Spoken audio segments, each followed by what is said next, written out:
Video के description में। अगला पॉइंट देखिए क्या है, अगला क्वेश्चन हमारा क्या कह रहा है, ध्यान दीजिएगा, मैंने बात बताई। हेलो स्टूडेंट्स, स्वागत करते हैं आप सभी का योद्धा बैच 2024 में। और आज हम लोग क्या करेंगे, अल्फ़ाबेट टेस्ट एंड जंबलिंग के इंपॉर्टेंट क्वेश्चन को सॉल्व करेंगे। ठीक है, तो उम्मीद करते हैं कि इससे पिछली वाली जो क्लास थी, जो अल्फ़ाबेट टेस्ट और जंबलिंग की जो बेसिक क्लासेस थी, उसको आपने देखा होगा। और अगर नहीं देखा तो उसको जाकर आप देख सकते हैं। उसका जो प्लेलिस्ट है, जो रीजनिंग की मैं क्लासेस ले रहा हूँ उसका प्लेलिस्ट, और जो मैथ की मैं क्लासेस ले रहा हूँ उसकी प्लेलिस्ट आपको इस वीडियो के डिस्क्रिप्शन में उसका लिंक आपको मिल जाएगा। ठीक है, उन दोनों प्लेलिस्ट को आप फॉलो करिए। कोई किसी प्रकार की अगर आपको दिक्कत है, कोई भी परेशानी अगर आपको समझ में आती है कि सर ये चीज़ें नहीं समझ में आ रही है, कमेंट बॉक्स में कमेंट जरूर करिएगा। कुछ दिन बाद मैं एक नंबर प्रोवाइड कर दूंगा, उस पर आप व्हाट्सएप पे भी बता सकते हैं, ताकि आपको चीज़ें और क्लियर हो जाए। और कोई भी क्वेश्चन अगर आपको पूछना है CUT से रिलेटेड, या कोई क्वेश्चन प्रैक्टिस करते समय अगर आपको सॉल्व नहीं हो पा रहा है, अगर आप उसका सॉल्यूशन चाहते हैं, तो उसके लिए भी मैं एक नंबर प्रोवाइड करूंगा, जिस पे अगर आप उसको मैसेज करेंगे तो आपको वो चीज़ों को एज सुन एज पॉसिबल उसका सॉल्यूशन आपको प्रोवाइड करा दिया जाएगा। ठीक है, तो चलिए बिना देरी किए आज हम लोग शुरू करते हैं। सभी लोग एकदम कमर कस लीजिए। आज हम लोग क्या करेंगे, अल्फ़ाबेट टेस्ट का जो है क्या करेंगे, इंपॉर्टेंट क्वेश्चन को सॉल्व करेंगे। क्या करेंगे, इंपॉर्टेंट क्वेश्चन को सॉल्व करेंगे। एक बात और ध्यान दीजिएगा, रीजनिंग के हम लोग इससे पहले 9 क्लास तक कर चुके हैं। आज जो रीजनिंग की कौन सी क्लास है, 10वीं क्लास है, आप इसको कर लीजिएगा। ठीक है, चलिए शुरू करते हैं। सभी धुरंधर तैयार हो जाइए। पहला क्वेश्चन आपके ही इस कंप्यूटर स्क्रीन पर, आपके मोबाइल पर देखिए क्या दिया हुआ है। ठीक है, पहला क्वेश्चन है, in the English alphabet which letter is 15th from the right. अब ध्यान दीजिएगा, मैंने इससे जो बेसिक क्लास थी उसमें आपको बताया था राइट किधर बोलते हैं, लेफ्ट किधर बोलते हैं। ठीक है, हम लोग यहाँ पे लिखते हैं ए और डॉट डॉट करके यहाँ से जाते हैं जेड। ठीक है, अब इधर से जब जाते हैं तो इसको बोलते हैं लेफ्ट टू राइट। किधर, लेफ्ट टू राइट। और इधर से जब आते हैं तो क्या बोलते हैं, राइट टू लेफ्ट। ठीक है, इस बात को ध्यान दीजिएगा। ऐसे अगर आप देखेंगे तो ये मेरा राइट हैंड है, मैं जिससे लिख रहा हूँ, और ये वाला क्या है, मेरा लेफ्ट हैंड है। ठीक है, इस बात का भी ध्यान दीजिएगा। तो इधर से जब हम आएंगे तो क्या करते हैं, लेफ्ट टू राइट जा रहा है, लेकिन ये पूछा है राइट, फ्रॉम राइट से बताइए, मतलब इधर से बताइए। अगर डायरेक्ट पूछता कि लेफ्ट टू राइट बताइए, तो डायरेक्ट हम लोग बताते हैं कि लेफ्ट से अगर राइट जा रहे हैं तो 15 नंबर आपको पता है कि क्या होता है। ठीक है, ई जो टी मैंने बताया था ना, J10 का होता है, O 15 का होता है। ठीक है, तो ये हमारा क्या हो गया, अगर देखा जाए तो 15 हमारा क्या हो जाएगा, O हो जाएगा। बट ये कहाँ से हो जाएगा, राइट लेफ्ट से हो जाएगा। किधर से हो जाएगा, लेफ्ट से हो जाएगा। लेकिन अगर इसको राइट से पूछ रहा है, क्वेश्चन पहला ही बहुत अच्छा है, बहुत इंपॉर्टेंट है। ये राइट से पूछ रहा है, मतलब इधर से पूछ रहा है। जब भी ऐसे क्वेश्चन पूछे, मैंने आपको बताया था 27 में से इसको क्या करेंगे, माइनस कर देंगे। माइनस करने के बाद क्या हो जाएगा, ये हमारा 12 आ जाएगा। 12 का मतलब क्या होता है, नंबरिंग में L होता है, ध्यान दीजिएगा। 12 का मतलब क्या होता है, L होता है, और ये हमारा क्या हो जाएगा, L, मतलब ऑप्शन नंबर डी हमारा सही हो जाएगा। ठीक है, समझ में आ गया होगा सभी को। अगर ये लेफ्ट से बोलता है यहाँ पे डायरेक्ट, तो डायरेक्ट ओ हो जाता। राइट से बोला है तो 27 से क्या करेंगे, माइनस कर देंगे, और हमको पता चल जाएगा। ठीक है, अगर आपको दिक्कत हो रही होगी तो आप एक बार A to Z पूरा लिखिएगा कॉपी पे, उसके बाद जेड से नंबरिंग करिएगा, उल्टी वाली नंबरिंग, आपको 50 नंबर पे L मिल जाएगा। ठीक है सॉरी, आइए चलिए अगले क्वेश्चन पे चलते हैं। तो हमारा ऑप्शन डी से हो जाएगा। क्वेश्चन नंबर 2 देखिए क्या है आपकी स्क्रीन पर, which letter will be the third letter to the right of 19th letter from the left in the English alphabet। English alphabet में क्या बोल रहा है third letter to right, third letter to right of 19 letter from left. 19 letter from left जाएंगे और उसके बाद फिर राइट जाएंगे। तो जैसे ये राइट और लेफ्ट का कॉम्बिनेशन होता है, उनके पोजीशन को क्या करते हैं, ऐड कर देते हैं। मैं आपको बार बार बता चुका हूँ। ठीक है, तो इसके पोजीशन को हम लोग ऐड कर देंगे। यहाँ पे लेफ्ट से आ रहा है, लेफ्ट से जा रहा है, तो और लेफ्ट टू राइट, तो लेफ्ट टू राइट अगर कर देंगे तो इसका ऐड हो जाएगा, कितना हो जाएगा, 19 में +3 करेंगे तो 22। और आपको पता है कि 22 का नंबरिंग क्या होता है, V होता है। V हमारा इसका आंसर हो जाएगा। ठीक है, सभी को समझ में आ गया होगा।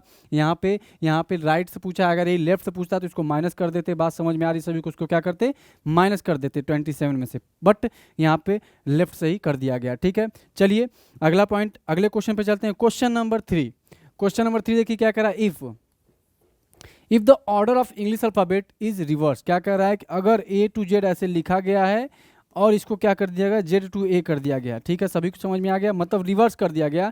Then which letter would be exactly in the middle. ध्यान दीजिएगा, एग्जैक्टली इन मिडल मतलब बीच में कौन सा नंबर होगा अगर हम किसी A to Z को क्या करते, रिवर्स करते, मतलब ABCDEFGHIJKLM OPQRSTUVWXYZ लिखेंगे, इसको अगर हम लोग उल्टा लिखते हैं, जेड से लिख के शुरू करते हैं, कहाँ तक जाते हैं, ए तक जाते हैं, तो बीच में कौन सा लेटर होगा, एकदम एग्जैक्टली बीच में। ध्यान दीजिएगा, अगर हमारे पास 5 लेटर हैं या 5 कोई भी शब्द हैं, तो उसको हम लोग क्या लगेंगे, 1 2 3, 2 इधर से छोड़ेंगे, 2 इधर से छोड़ेंगे, तो बीच में हमको मिल जाएगा ये। बट हमारे पास इंग्लिश अल्फ़ाबेट में कितने लेटर हैं, कितने हैं, 26 हैं। तो 26 में यहाँ पे आ जाएगा 13, यहाँ पे आ जाएगा 14, बीच में कोई नंबर नहीं आएगा, बीच में 2 लेटर आएंगे, बीच में 2 लेटर आएंगे, ध्यान दीजिएगा, ठीक है। एक आ जाएगा M और एक आ जाएगा N, ठीक है, जो कि 13 और 14 उसका नंबर होता है, नंबरिंग होता है, ठीक है। तो यहाँ पे 13 और 14 आ जाएगा, मतलब बीच में एग्जैक्टली बीच में कुछ नहीं होगा, तो हम लोग क्या करेंगे, इसका आंसर नॉन ऑफ दिस लगा देंगे, ठीक है। आप सभी को समझ में आ गया होगा ऐसे क्वेश्चन को हम लोग कैसे करते हैं। चलिए अगले पॉइंट पर चलते हैं। अगला पॉइंट देखिए क्या है, अगला क्वेश्चन हमारा क्या कह रहा है, डायरेक्शन दिया हुआ है, question number 4 to 5, how many pairs of letter are there in the given word, each of which has many letters between them in the word as in English alphabet. ध्यान दीजिएगा, मैंने बात बताई थी कि वही वाला क्वेश्चन है, PRISON, ठीक है, प्राइजन। इसको हम लोग क्या करते हैं, नंबरिंग करते हैं, क्या करते हैं, नंबरिंग करते हैं, मतलब 1 2 ऐसे करते जाते हैं और देखते हैं। जैसे मान लीजिए ए, मैंने बताया था ना, A B और C, मान लीजिए यहाँ पे हमने P लिख दिया, क्या लिख दिया, यहाँ लिख दिया P। अब ध्यान दीजिए, अगर यहाँ पे करते हैं ABC, तो जितना भी A और B के बीच गैप होता है उतना ही गैप इसमें भी दिखा रहा है, इसका मतलब कि एक पेयर हमको मिल गया, ठीक है। इससे पिछली वाली जो बेसिक क्लास बताया तो उसको जरूर देखिए, इसको कैसे सॉल्व करते हैं मैं बताया हूँ उसमें, और अभी यहाँ पे फिर से बताता हूँ। यहाँ पे क्या करेंगे, PQRS, PS मिल गया एकदम, जितने बीच में इनके डिफरेंस होते हैं उतना ही इसमें भी है, PQRSTU, मतलब खत्म, एक ही मिला है, ठीक है।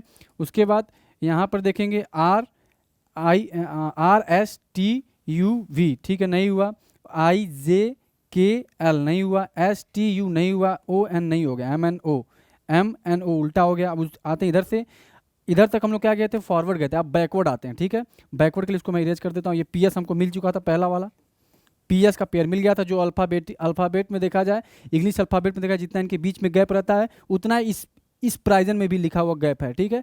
अब उल्टा आते हैं, देखिए MNO एक मिल गया, NO मिल गया, ठीक है, MNO PQR, ठीक है, MNO PQR मतलब NR भी मिल गया, NR भी मिल गया, PQRS नहीं। उसके बाद MNO PQR OR भी मिल गया, क्या मिल गया, OR भी मिल गया। उसके बाद STUV नहीं मिला, IJK नहीं मिला, RS नहीं मिला।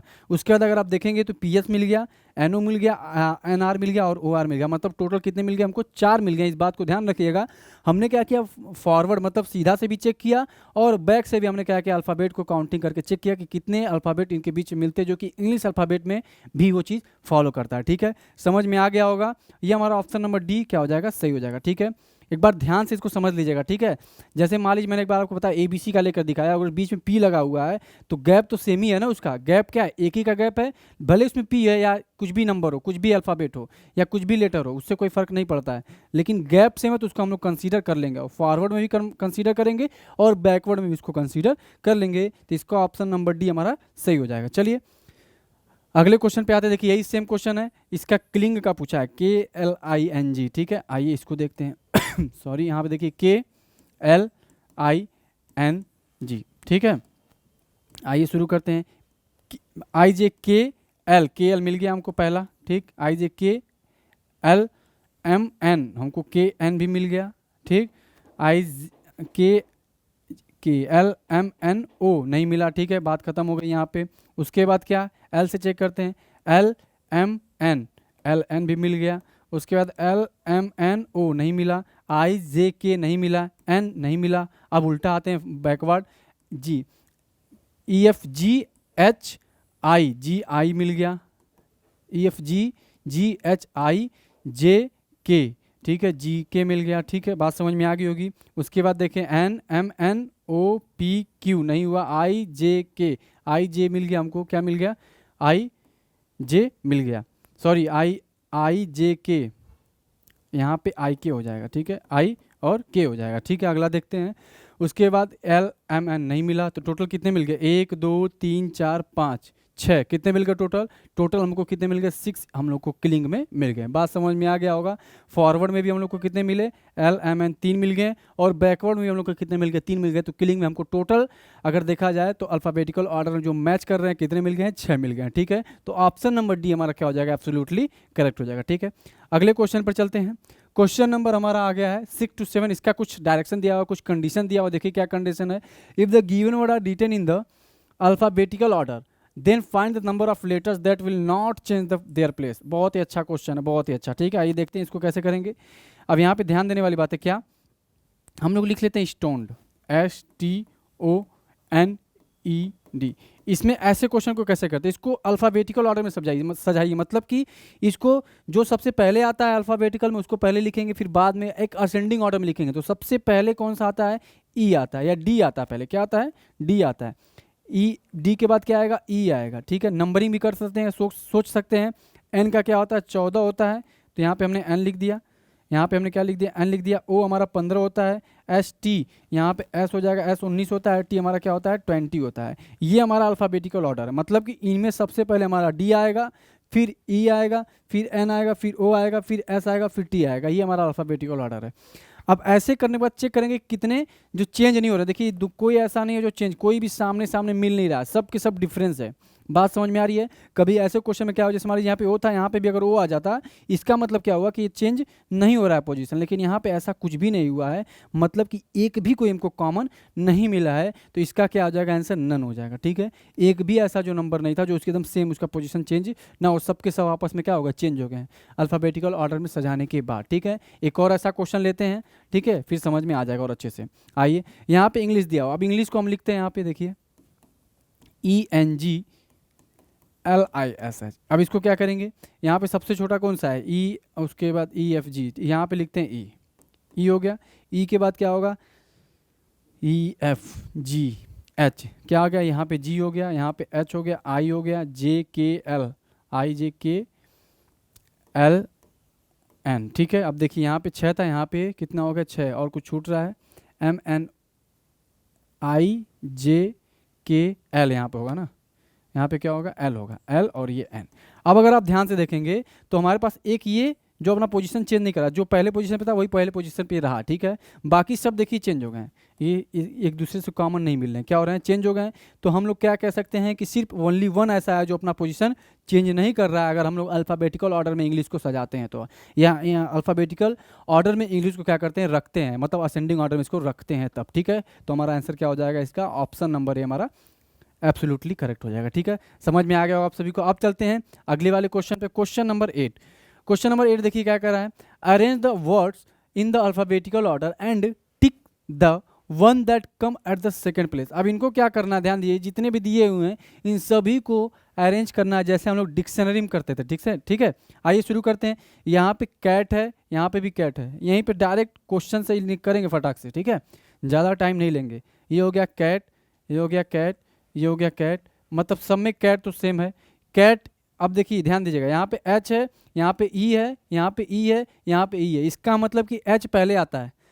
ठीक है, सॉरी एच बाद में आता है सबसे लास्ट में, तो सबसे लास्ट में हमारा ये हो जाएगा, ई सबसे पहले आता है। ठीक है, यहाँ पे कैट कैट कैट, इसका मतलब कि ये चौथे पोजीशन पे। अगर आपसे चौथा पोजीशन पूछता तो आंसर हमारा ये हो जाता। बात समझ में आ रही सभी को?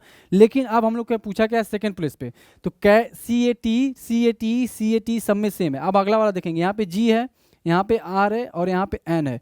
तो सबसे पहले पोजीशन पे क्या हो जाएगा? जी हो जाएगा। क्यों? क्योंकि जी सबसे पहले आता है, आर के भी और एन के भी पहले आता है। तो पहला इसका पोजीशन हो गया, और दूसरा क्या पोजीशन होगा? एन का होगा, क्योंकि एन के बाद हमारा आर आता है। ठीक है, तो दूसरा होगा और ये तीसरा हो गया। अगर हम डिक्शनरी में इसको मतलब अगर लिखेंगे, अगर चेक करेंगे तो सबसे पहले हमको क्या मिलेगा? कैटेगरी मिल जाएगा, उसके बाद कैटेनेशन मिल जाएगा, उसके बाद कैटरपिलर मिल जाएगा, और सबसे लास्ट में क्या मिल जाएगा? कैथेड्रल मिल जाएगा। समझ में आ गया होगा सभी को? इतनी बातें आपको बहुत ही अच्छे से समझ में आ गई होगी। ठीक है, तो ऑप्शन नंबर बी हमारा सेकंड प्लेस पे कौन सा हो जाएगा? सेकंड प्लेस पे हमारा बी हो जाएगा। आप इसको कॉपी मत लिखेगा, कॉपी में जैसे ही आप लिखेंगे आप बस मतलब डिस्टर्ब होंगे और आपका टाइम लॉस होगा। आप इसी तरीके से ऑप्शन को थोड़ा सा देखिएगा, आप बिना पेन चलाए भी इसको आप कर सकते हैं। ठीक है, चलिए अब अगले क्वेश्चन पे चलते हैं। क्वेश्चन नंबर 8 आपको समझ में आ गया। और क्वेश्चन नंबर 9 देखिए क्या कह रहा है। Which of the following words will come at the fourth place according to the dictionary. अब कह रहा है फोर्थ प्लेस पे कौन सा आएगा, देखते हैं। यहाँ पे सी है, सी है, सी है, सब में सी है, यू यू यू, यहाँ पे देखिए सी ओ है, यू है, यू है, यू है। अब ध्यान दीजिएगा M N O P Q R S T U, तो यू सबसे बाद में आता है, तो पहला हमारा ये हो गया, लेकिन क्वेश्चन में पूछा है फोर्थ, पहला हो गया, बात खत्म हो गई। यहाँ पे C U R, C U R है, यहाँ पे सी यू आर है, यहाँ पे देखते हैं एस है, P Q R S, S बाद में आता है, तो ये सबसे लास्ट में हो जाए, ये क्या हो जाएगा, सबसे लास्ट में हो जाएगा। अब इसी में देखना है पहला और दूसरा कौन सा, which are the following at fourth, अच्छा फोर्थ प्लेस पूछा है, तो पहला और ये चौथा हमारा ये हो गया, डी हमारा सही हो जाएगा। बात समझ में आ रहा है सभी को? पहले हम देखेंगे तो आर वाला ही हमको मिलता है, आर के बाद पी क्यू आर एस आता है, इसके बाद हमारा कसंस आता है, ठीक है। तो ये हमारा ऑप्शन नंबर डी हमारा सही हो जाएगा। बात समझ में आप सभी को आ रही होगी, ठीक है। तो हमारा सी ओ तो पहला था, क्योंकि ओ पहले आता है, तो हमने यू को फिर तीनों को ले लिया। अब ये क्या हो जाएगा, ये या तो सेकेंड, थर्ड या फोर्थ प्लेस पे होगा। फिर हमने क्या किया, हमने देखा सी यू आर है, यहाँ पे भी सी यू आर है, और यहाँ पे सी यू एस हो गया है। इसका मतलब क्या होगा कि एस सबसे बाद में आता है, इसीलिए ये हमारी क्वेश्चन के अकॉर्डिंग चौथे नंबर पर हमारा कसंस आ जाएगा। समझ में आ गया होगा सभी को, ऑप्शन नंबर डी हमारा सही हो जाएगा, ठीक है। चलिए अगले क्वेश्चन पर चलते हैं। उम्मीद करते हैं कि ये क्वेश्चन आपको समझ में आ गया होगा। अब आ जाते हैं क्वेश्चन नंबर 11th और 12th पर। देखिए क्या कह रहा है, उसके लिए क्या condition, arrange the following words as they occurs in the dictionary and they choose the correct sequence. ठीक है, अब देखिए यहाँ पे देखते हैं S E L, S E, S E, सब में एस ई एल है, बाकी देखिए S E L, S E L, ठीक। यहाँ पे एन पहले है, तो L M N O, N सबसे बाद में, इसका मतलब कि ये 5वें नंबर पे होगा, 5वें नंबर पे हमारा होगा। इतनी चीज़ें आपको समझ में आ गई होगी, ठीक है। 5वें नंबर पे, अच्छा यहाँ पे सेल्डम भी है, ठीक है, एल एम एन ओ, ठीक है। तो 5वें नंबर पे होगा, इसका मतलब ये जो 3 है ये हमारा लास्ट में होगा। तो 3 किसके किसके लास्ट में, इसमें लास्ट में है, सब में लास्ट में है, फिर हमको पूरा चेक करना होगा, ठीक। उसके बाद देखते हैं S E L, S E L, S E L और एस ई एल। अब आगे देखते हैं, यहाँ पे एफ है, यहाँ पे एल है, और यहाँ पे डी है, और यहाँ पे ई है। तो सबसे पहले डी आएगा, मतलब पहले वाले कंडीशन पे ये आएगा, पहले पोजीशन पे डी वाला आएगा, ठीक है, क्योंकि सबसे पहले आता है। उसके बाद यहाँ पे ई है, और यहाँ पे क्या एफ है, ई एफ, तो पहले फिर सेकंड पे हमारा ई आएगा, फिर उसके बाद थर्ड पे हमारा एफ आएगा, और उसके बाद क्या आ जाएगा एल, तो ये सबसे लास्ट में आ जाएगा, मतलब चौथे पे आएगा, और 5वां हमारे पे। तो क्या हो जाएगा आंसर, पहला हमारा क्या है 2 है, तो 2 कहीं है इसमें, हाँ देखिए 2 है, 2 है, 2 है तीसरे में। उसके बाद दूसरा क्या आएगा, सेलेक्ट 2 फर्स्ट, 2 1 2 1, ये वाला भी कट जाएगा। उसके बाद तीसरे पे क्या आएगा, फोर्थ वाला 2 1 4, ये वाला आंसर हो गया, ठीक है। बहुत ही ध्यान से इस क्वेश्चन को करिएगा, क्योंकि क्वेश्चन थोड़ा मिक्स होने के चांसेस होते हैं। जैसे यहाँ पे हम 2 पढ़ रहे हैं, यहाँ पे ये दूसरे पोजीशन पे, लेकिन है ये पहला लिखा हुआ। तो कभी कभी क्या होता है, एग्जाम प्रेशर में आप गलत ऑप्शन टिक कर देते हैं प्रेशर में, ठीक है। तो ये ऐसे क्वेश्चन को गलती करने के चांसेस होते हैं, इसलिए आप इसको ध्यान से दीजिएगा। हमारा ऑप्शन नंबर क्या हो जाएगा, सी सही हो जाएगा। चलिए अगले क्वेश्चन पे चलते हैं। अगला क्वेश्चन देखिए क्या कर रहा है, 13 स्लाइड पे आ गया, और क्वेश्चन नंबर 11 है। If the words in the sentence see so several sample soap, क्या कह रहा है, see showed several sample snaps are rearrange in the alphabetical order, then what will be the middle word. कह रहा है कि इसको आप अल्फ़ाबेटिकल ऑर्डर में रीअरेंज कीजिए, और ये बताइए कि बीच में कौन सा आएगा। आप ध्यान दीजिएगा, सी है S H, S H, S A है, एस ए, तो यहाँ पे एस ए पहले सैंपल हो जाएगा, क्या हो जाएगा, सैंपल हो जाएगा, क्योंकि एस ए है। उसके बाद दूसरे पे क्या आएगा, दूसरे पे क्या आएगा, ध्यान दीजिएगा, ई, और यहाँ पे एच है, तो ई आ जाएगा सेवरल वाला, ठीक है, सेवरल वाला आ जाएगा। उसके बाद ई एफ जी एच, यहाँ पे एच है, फिर यहाँ पे एच है, यहाँ पे एन है, ठीक है। तो यहाँ पे एन वाला तो सबसे लास्ट में आ जाएगा। इसको भी लिख लीजिए, हालांकि लिखने की जरूरत नहीं, मैं समझाने के लिए लिख रहा हूँ। अब इन दोनों में से कोई पहले आएगा, एस एच ओ, और उसके बाद एस एच ई, तो ओ हमारा लास्ट में आएगा, क्योंकि ई पहले आता है, तो हमारा यहाँ पे हो जाएगा सी। तो इस हिसाब से अगर देखा जाए तो मिडिल में हमारा कौन सा आंसर हो जाएगा, सी हो जाएगा, ठीक है। तो मिडिल वाला आंसर कौन सा हो जाएगा, ऑप्शन नंबर डी। मिडिल में पूछा है ना, बीचों बीच कौन सा होगा। अगर 5 नंबर दिए हुए हैं, 5 वर्ड दिए हुए हैं, तो बीच वाला कौन सा होगा, तीसरा वाला बीच में होता है। समझ में आ गया होगा सभी को। चलिए अब अगले चलते हैं क्वेश्चन पर। क्वेश्चन नंबर 12 क्या है, देखिए अब यहाँ पे क्वेश्चन दिया हुआ है, question number 12 and 13, find the word that can be form from letter of the given. कह रहा है कौन सा ऐसा वर्ड ये दिए हुए हैं चारों में से जो इनके यूज से बना हुआ है। यहाँ पे यू है तो नहीं बना हुआ, क्योंकि इसमें यू नहीं है। यहाँ पे देखिए ए जी एम ए आर के है क्या, यहाँ पे आर नहीं है तो ये भी नहीं होगा। यहाँ पे आर नहीं, अच्छा है आर, के है, के नहीं है, सॉरी के नहीं है यहाँ पे, तो यहाँ पे के नहीं, के यहाँ पे है, यहाँ पे नहीं है, इसीलिए ये भी नहीं बनेगा। उसके बाद game, ji A M E, ई भी नहीं है तो ये भी नहीं बनेगा। जब तीनों ऑप्शन गलत हो गए तो आप देख सकते हैं कि ऑप्शन नंबर डी हमारा सही हो जाएगा। फिर भी हम इसको चेक कर लेते हैं, M A G I C, GIC magic.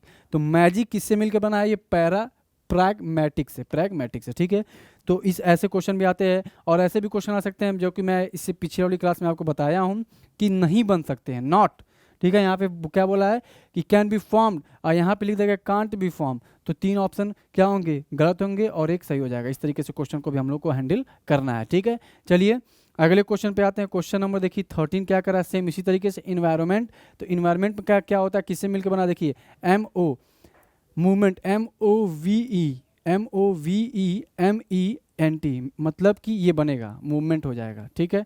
देखते हैं और भी चेक करते हैं। इंटरटेनमेंट, इंटरटेन ENTER, देखते हैं ENTERTAT नहीं हो पाएगा, ठीक है, क्योंकि यहाँ पे टी 2 बार है, क्लियर। यहाँ पे एक ही बार है। इमिनेंट, इमिनेंट N 2 बार है, देखिए इसमें N 2 बार। इमिनेंट EMI, उसके बाद NENT, इमिनेंट भी बन रहा है, ठीक है। इमिनेंट एक बार देखते हैं यहाँ पे मूवमेंट क्यों नहीं बन रहा है। MOVE,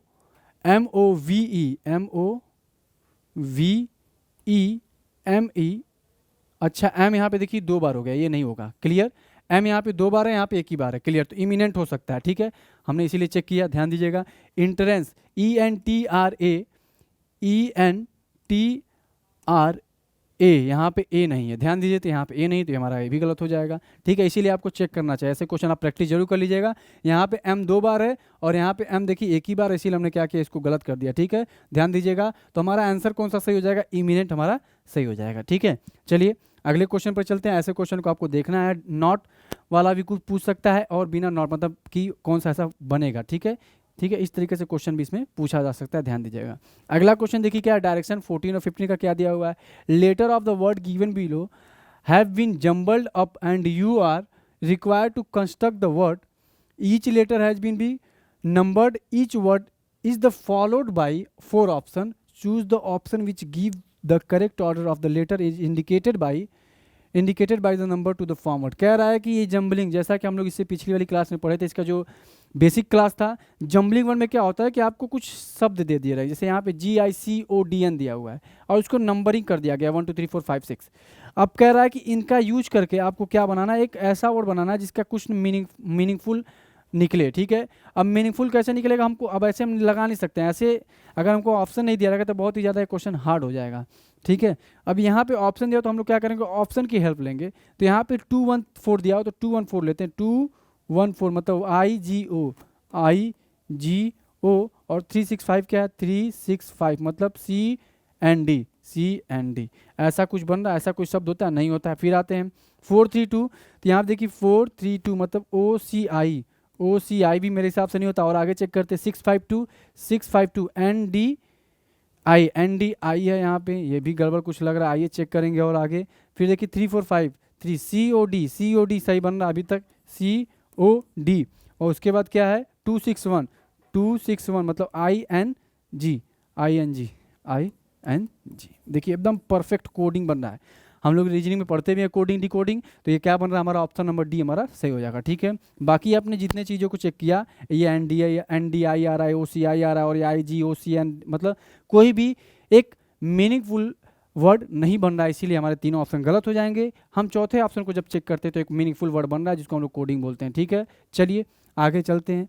अगला क्वेश्चन देखिए क्या है।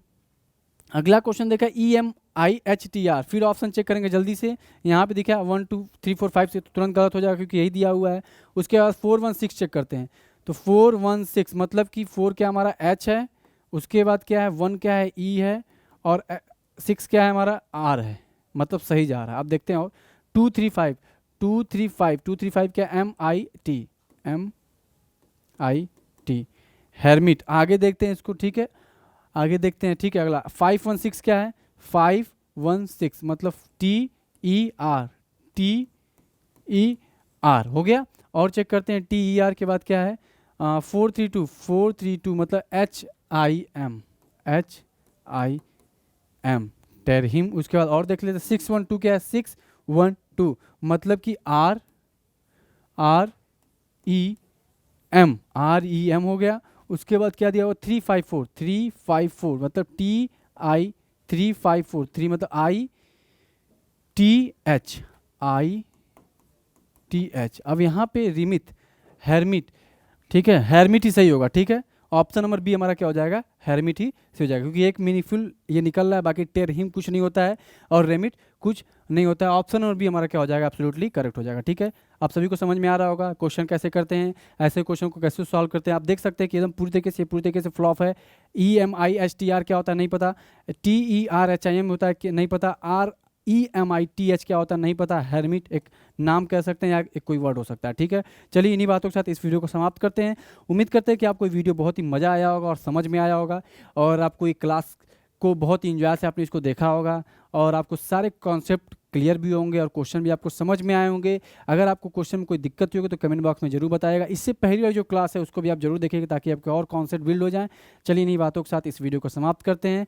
स्वस्थ रहिएगा, मस्त रहिएगा और अपना ख्याल रखिएगा। जय हिंद।